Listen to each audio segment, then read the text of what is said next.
Bengal fine আর্টসের হচ্ছে বিএফের 4th year student.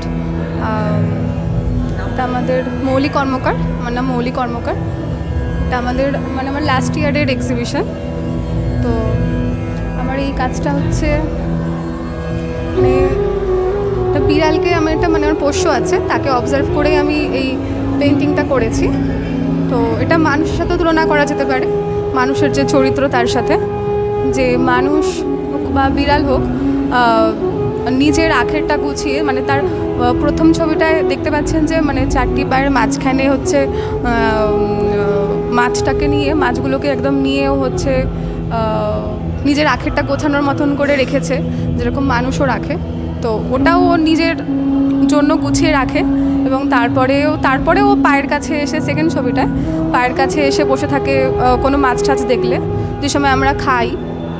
তো তারপরেও পায়ের কাছে এসে হচ্ছে যতই ও নিজেরটা ও আখেরটা গুছিয়ে নিজেরটা খাক, তারপরেও পায়ের কাছে এসে ওই মাছটার জন্য ও হচ্ছে গিয়ে অপেক্ষা করে। আর মানে মানুষের যেরকম প্রত্যাশা পূরণ হয় না, আর থার্ড ছবিটাতেও সেরকম, যে হচ্ছে ও ঝুড়ি থেকে মানে ঢাকা দেওয়া থাকলেও ওই মাছটা ও মানে চুরি করতে চায়, মুখ ঢুকিয়ে বার করতে চায়।